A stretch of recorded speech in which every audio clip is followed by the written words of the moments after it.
Man, does Apple know how to make a video? Don't they know how to make a commercial for a phone that's brand new? Or is it brand new? Well, it's sort of brand new. It's brand new on the inside, and that's what counts. Of course, I'm talking about the newly announced, not through an event, through a press release. Of course, we know the status. We know the situation in 2020. It's the iPhone SE 2. They're not calling it the SE 2. It's just the SE, second generation. But to those of you that just want to get a grip on what it exactly is, well, it's the iPhone 8. But inside, which is the part that counts, you're getting iPhone 11 specs. And then, on top of it all, you're getting a price tag. And I think this story is mostly about the price tag at $399. Especially in a time when brands like OnePlus, as we saw in those recent unboxing videos that I posted, where they're going up market. Big price tags on their flagship material. Now, I'm not trying to compare the devices because obviously they're different things. And they're for different people, they're for different customers. But as much as you can look at this thing and kind of find it underwhelming to have a device that's like an old device, there is a weird kind of nostalgic play that has become evident to me. Because I'm out in the street. Well, not as much anymore. But when I was, which wasn't that long ago, it was a lot of older iPhones out there. You see people in real life hanging on to those old iPhones, hanging on to that small form factor. What do they need? What do they need to see improved? Are they like you and I? Do they need the cutting edge spec? Do they have to have the bezel-less screen to body ratio, aggressive screen to body ratio? Do they need all that? Or do they just want the same thing they have, but faster? The same thing they have, but with an improved camera? The same thing they have, but with wireless charging?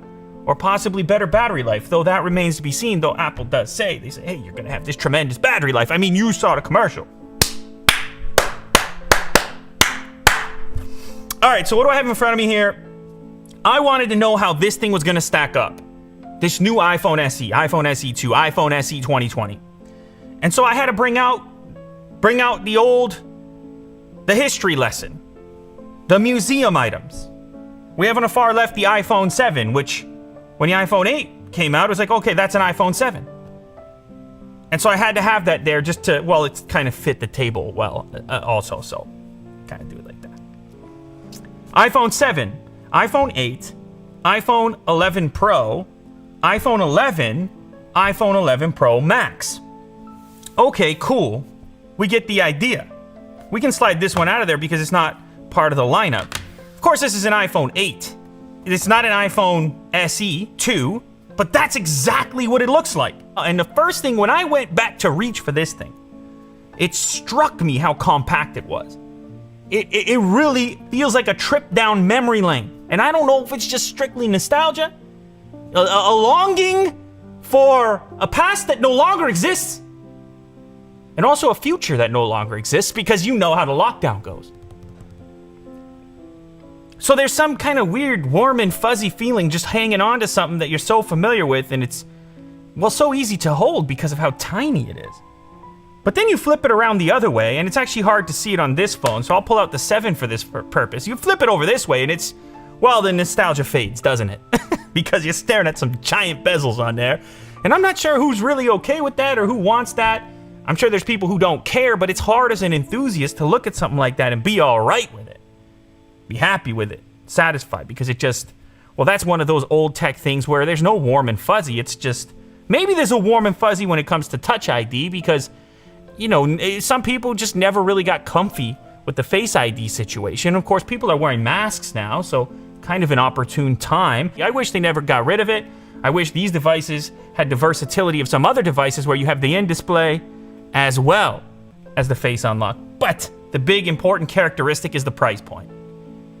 And the reason I think this device will be attractive to a number of people, three reasons. I'll break it down to 3.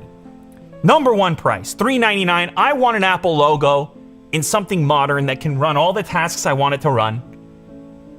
I want that for a price unlike the Pro models. I want that for the lowest possible entry. Okay, here you go, $399. There's your Apple logo. Oh, by the way, one One thing that did change, the Apple logo moved down to the center from where it was on the iPhone 8 to match the other models, all right? Because you can see how ugly that looks in this lineup. Who could accept such a thing? So the Apple logo moved down. So number one, price. I want that Apple logo for the lowest possible price. I walk into the Apple store, I head over to the website. My phone is old, my phone is busted. I'm at the Genius Bar once the lockdown ends. I'm at the Genius Bar. My phone is busted or the battery's dead. Okay, I need a new one. Well, what do I got in the bank account? It's not looking good. Okay, I'll take the $399. You see, this is kind of the iPhone to fill all the gaps from a person who's not constantly upgrading every single cycle. And the way I look at it, by them putting that chip in there that's shared across this variety of devices that are way more money, the actual user experience, minus the immersiveness of the display side, the user experience, a person feeling like they're using one of these at $399. Pat themselves on the back, save the extra money, you know? It's kind of funny, Apple having a $399 play that they just announced right on the back of the OnePlus event where everyone said, oh, they went up market. That's not a flagship killer anymore. It's just straight up flagship. Some people applaud them for that. Other people, hey, where's the play for a guy like me? Where's the $500 play? Or let alone the $400 play? Now, granted, how can you compare? Apple, they took an old shell. They crammed the stuff in there. It's an old thing kind of made new.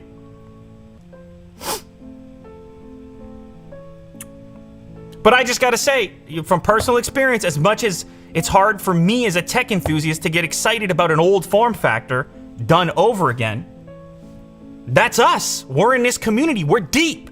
We watch this stuff, make these videos. Out in the real world, with everybody else that might not be a part of this specific community, it's a different story. And that cost component really does matter. So, first thing, it's gonna be price. Second thing is gonna be camera. Now hear me out for a second here. I know you're thinking, he's making all these justifications. What is he, an Apple fan? Fine, call me what you want. I don't even use these. I feel like I'm making a case. Allow me to make a case, please, if you don't mind. I appreciate you spending the time, by the way. The camera. Yes, these things, it's a massive camera setup. You've got the versatility. You've got the telephoto, you've got the wide on the Pro model. And, of course, you have only the 2 camera setup on the non-Pro model. But let's just talk about the Pro model, the flagship. How often does the average person end up just snapping a photo with the main camera unit? Anyway. And we know that the iPhone 11 Pro, it's got one of the best main camera units on any phone, period. It's got the price tag to match. So you sit there and you say to yourself, $399, and I have the same, at least that's what Apple's telling us now, I have the same camera performance as the main camera on a phone that's well over $1,000 in most configurations, many configurations. You say, okay, I can't bust into the wide angle. I can't zoom in on a telephoto. I don't have the versatility. But as far as that one-to-one comparison, boom, I pop off a shot and I have flagship quality camera operation at $399. That's a bit of a win, is it not? Call me crazy? You guys do it anyways. It's a bit of a win, is it not?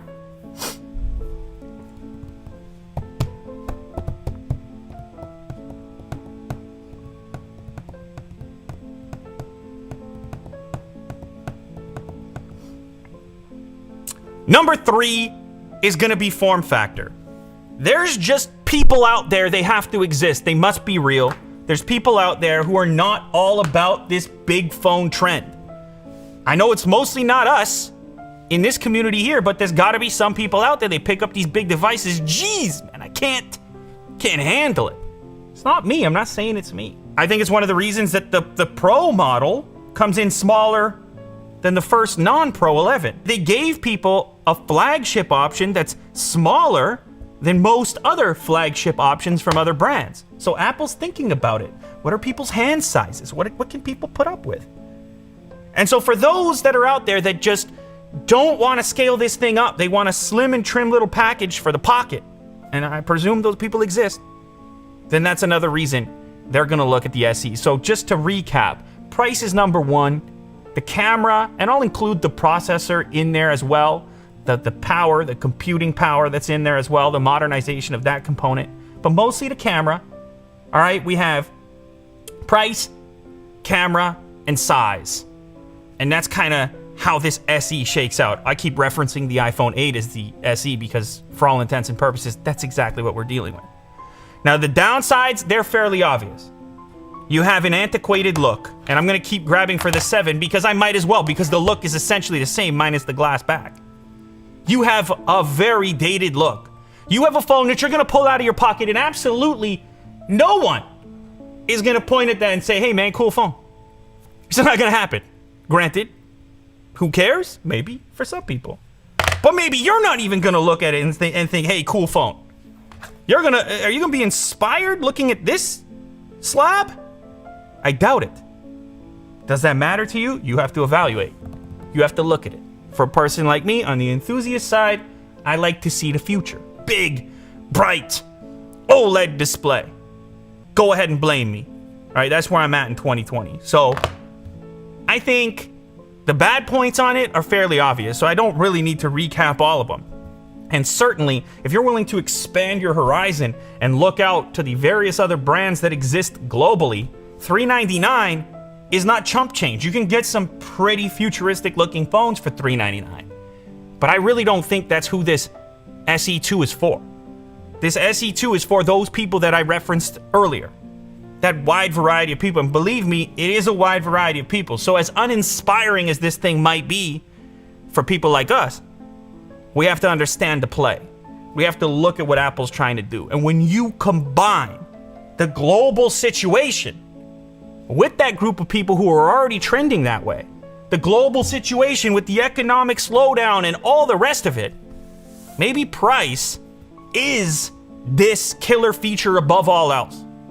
Maybe that's why people have been very sensitive about this recent OnePlus launch. I've been reading the comments. People say, what is, that's not the OnePlus DNA. Maybe that's why.